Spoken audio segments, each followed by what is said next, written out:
কেউ প্রথম ওভারে একটা অতিরিক্ত রান এসেছিল।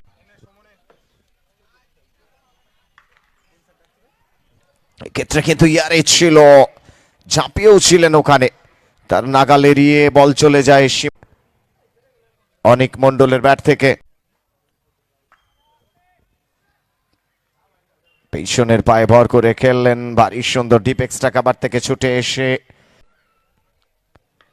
this time much better, a very good timing, excellent piece of timing, একেবারে পাওয়ার প্লে সুবিধাটি কিন্তু নিলেন এই ক্ষেত্রে অনিক মন্ডল। সৌভিককে এই ক্ষেত্রে আছড়ে ফেলে দিলেন ডিপ মিড অন অঞ্চল দিয়ে সীমানার বাইরে। 4 রান, অনেক পৌঁছে গেলেন ব্যক্তিগত 13 রানে।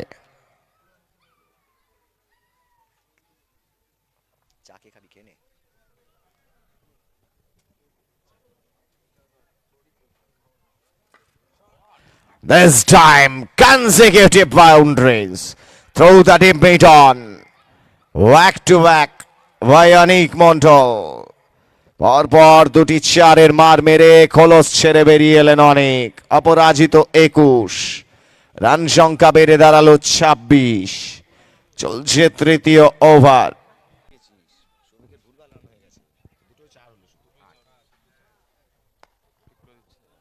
এবারেও কিন্তু ডিপ পয়েন্ট অঞ্চলে ফিল্ড হলো, 1টি রান অনিকের ব্যাট থেকে। What a shot! The bottom hand flick over the deep mid wicket into the crowd. Excellent piece of batting by Anik Mondal. Younger player pitch up করে ওঠার মুহূর্তে ফ্লিকটি করলেন।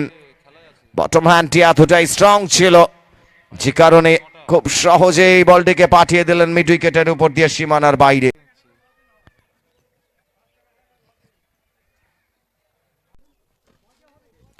এইবারেও কিন্তু ফ্লিক করে দিয়েছেন, রং লাইন ইট ওয়াজ, সঙ্গে সঙ্গে সেটিকে পাঠিয়ে দিলেন ব্যাকওয়ার্ড স্কোয়ার লেগ দিয়ে সীমানার বাইরে। 4 রান, 4টি রান অনিকের ব্যাট থেকে।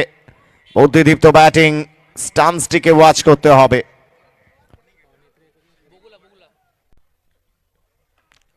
এক্ষেত্রেও পিছনের পায়ে ব্যাকওয়ার্ড পয়েন্ট আছেন, একটির বেশি রান। और पहला गेम उनको स्टीयर करते हुए बल्लेबाज, फील्ड भी मौजूद वहां पे डीप।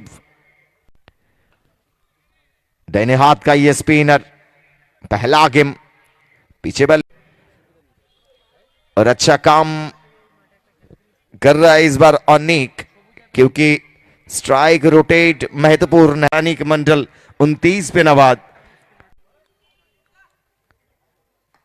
बाएं हाथ का ये स्पिनर, पहला गेम पीछे वाले पैर लेके ये ऑनिक को, ऑनिक अच्छा काम करते चला रहा है ये ऑनिक, क्योंकि स्ट्राइक रोटेशन हर एक फ्रेंड्स एक साई। আবারও কিন্তু পিছনের পায়ে ভর করে অনিক খেললেন, যে কাজটি অনিক নিশ্চুপে করে যাচ্ছেন, কিন্তু শুরুটি করেছিলেন অনিক পোস্ট প্লেয়ার। এবারে কিন্তু উইথ দ্য স্পিন একটিবার চেষ্টা করেছিলেন এর আগে, এই ক্ষেত্রে কিন্তু সফল হলেন অনিক। উইথ দ্য স্পিন খেললেন, একেবারে স্লটেড ডেলিভারি চলে গেল মিড উইকেটের উপর দিয়ে সীমানার বাইরে। অনিক পৌঁছে গেলেন ব্যক্তিগত 37 রানে।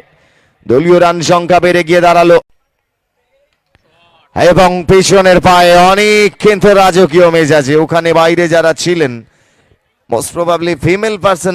অনিক কিন্তু নিজের রান সংখ্যাকে আস্তে আস্তে অর্ধশত রানের দৌড় গড়ায়। অপরাজিত 44-25টি বল খেলে স্ট্রাইক, এবং এই কথা বলতে বলতে outstanding class, অনাদার half century. Anik has done his job beautifully. 26 বলে 50 পূর্ণ করলেন, নিজের অর্ধশত রান পূর্ণ করলেন। ফুল credit goes to the batter, both the batters doing beautifully. Run সংখ্যা বেড়ে দাঁড়ালো 142 দশম ওভারের শেষেই। কি ম্যাচ শুরু হয়েছিল!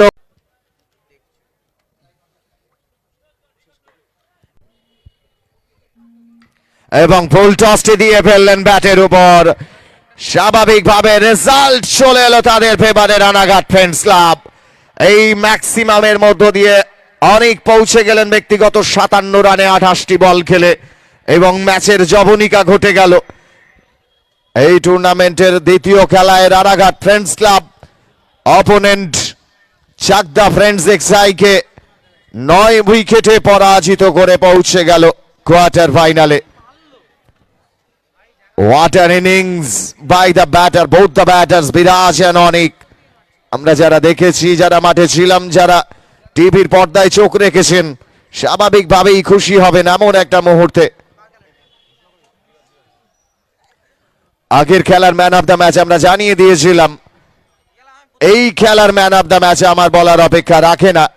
একক প্রচেষ্টায় ম্যাচের রাশটিকে নিজেদের আয়ত্তে নিয়ে এসেছেন নান আদার দ্যান বিরাজ from Ranaghat friends club. What an innings, 94। শেষ মুহূর্তে একক প্রচেষ্টায় ম্যাচটিকে নিজের আয়ত্তে নিয়ে এসেছেন বিরাজ in favour of Ranaghat friends club. সঙ্গে থাকুন আপনারা আরো একবার। নেতাজি সুভাষ চন্দ্র বোস টি-20 cricket tournament organised by Hanskhali club.